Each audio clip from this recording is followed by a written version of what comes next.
So what are the next steps in the process? So we will take the document. We have taken the document.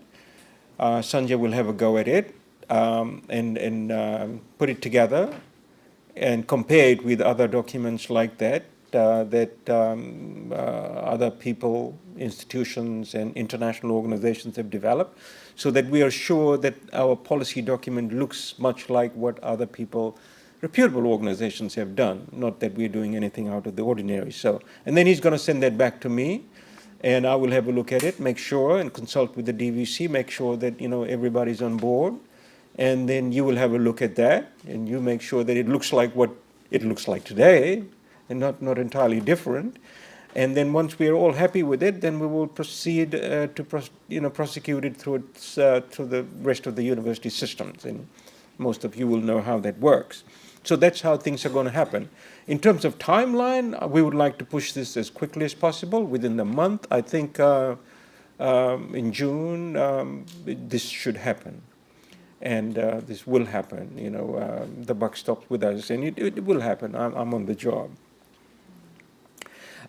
There are a bunch of other things that are happening as well, and I wanted to talk a little bit about that. Some of you will have heard that at the same time, we are prosecuting another agenda, which is bringing together a group of people, academic staff mostly from the university, who are at a stage where they are able to revise their courses.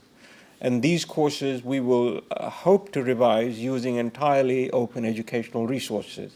So these will be project-based activities, and I've constituted a group of people called the OER Working Group. Libby has disappeared for a little while. She's part of that group, and Ella and other people are in that group as well.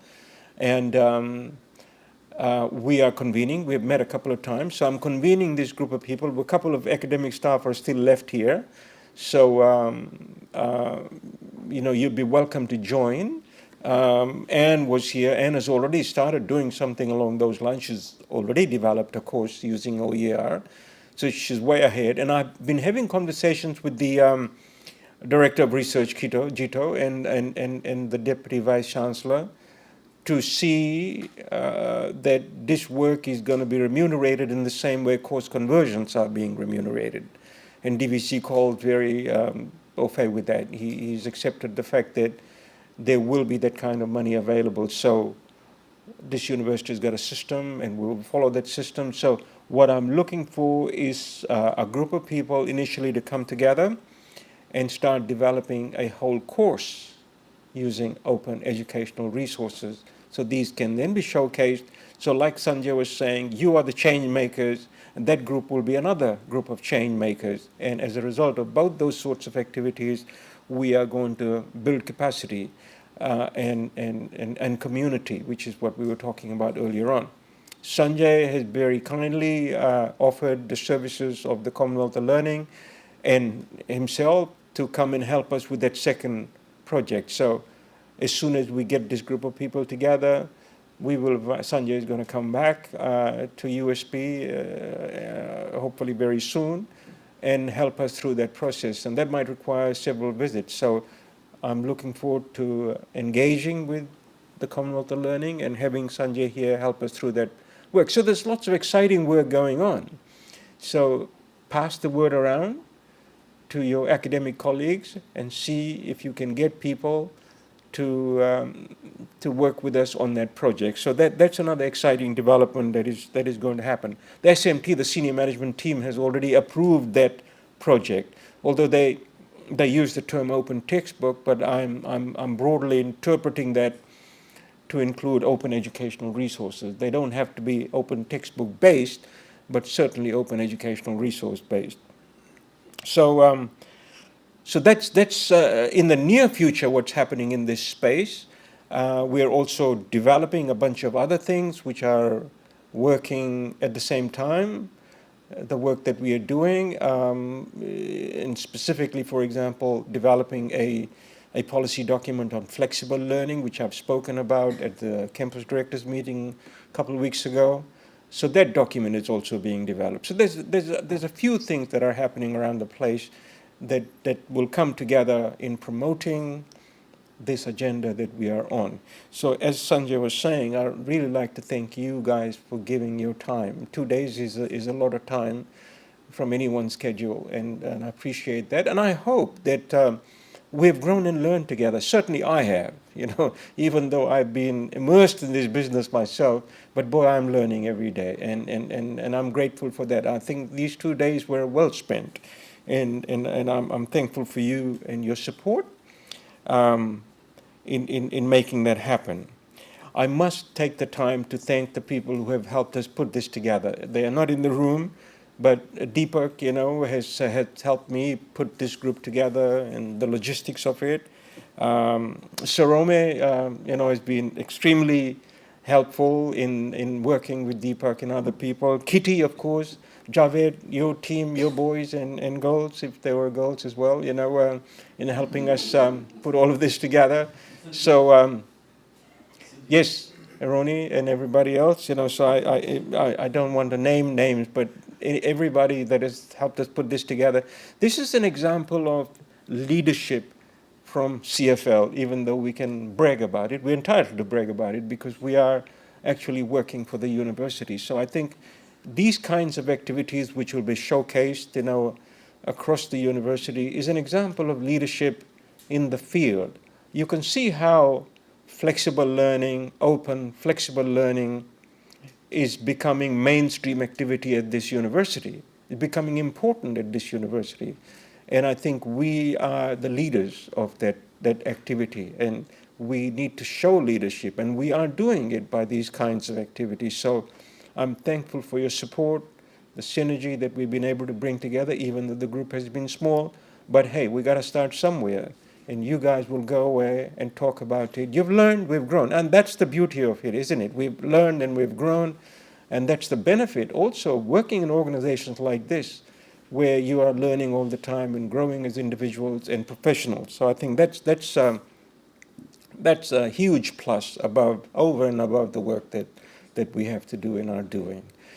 There's one more thing that I wanted to say before I do close. I want to say a hearty thanks to Sanjay Mishra, whom I've known for a very long time, because I was sitting there trying not to interfere as much as I could.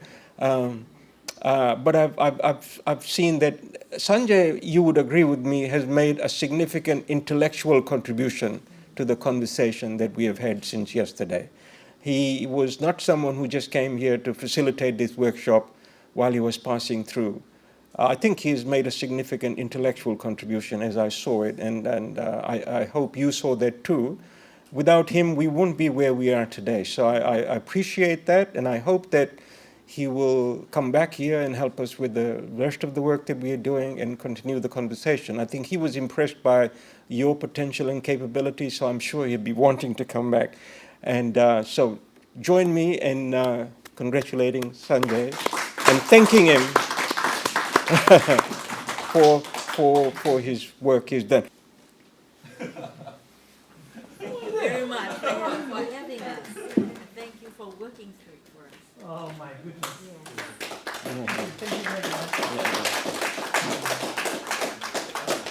much. My job here is done. We have drinks, don't run away. This is Friday afternoon. You've done a lot of work, and relax and enjoy. But if Sanjay wants to say anything in closing remarks, you're welcome to. Otherwise, thank you.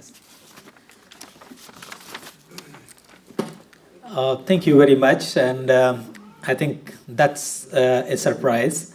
And I'm now wondering what is to be done, because I have a very light bag. and anyway, but as Som said, I'm really very happy to back here again. And as I said, being part of that CFL review team, and we were recommending certain things, and those things are happening in the university. Most of the things that we talked in that review team are already happening or in the process of happening. So nothing would be more satisfying than seeing those things that coming back here again. And in addition to whatever Som said, I would like to see something, Som, is to bring together some of the teachers who are doing only face-to-face probably, and bringing them also to convert their teaching and learning into OER-based teaching and learning in the classroom. So as an example, when you are bringing together this 20-odd group of people, maybe you should see that some of those courses are actually face-to-face teaching classes, and how they use OER in their class, and also release their class presentations, handouts, and other things in the OER repository. We can do that kind of transition. We are going to bigger change.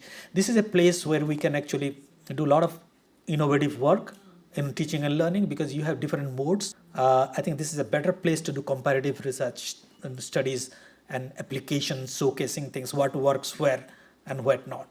And I think I'm actually looking forward to deep engagement with some of you in the process if you work together. And I think this is the best time for USP. Som is here with his expertise. I think we can lift all ourselves together in terms of building that scholarship in OER field. OER is a new field, and therefore I think every one of us in the same level. No one is at higher level and things. So everyone has the potential to be the super expert in OER in a quick span of time, provided we do our own work a little more seriously than what we are doing today. And we have just started this. I'm very happy to be part of this, and I look forward to the future opportunities to work here. And I actually would look forward to see this policy through different stages, including implementation and impact. Because we are now doing this policy, I hope this will get adopted and we start doing implementation. And let's see, over 2 years or 3 years' time, we'll have tangible impacts to show that this is how our nimble efforts to promote OER has resulted in. So thank you very much. And on behalf of the Commonwealth of Learning and the President, Asa Conver, I would like to congratulate all of you for being part of the open education movement or open educational resource movement. Thank you very much.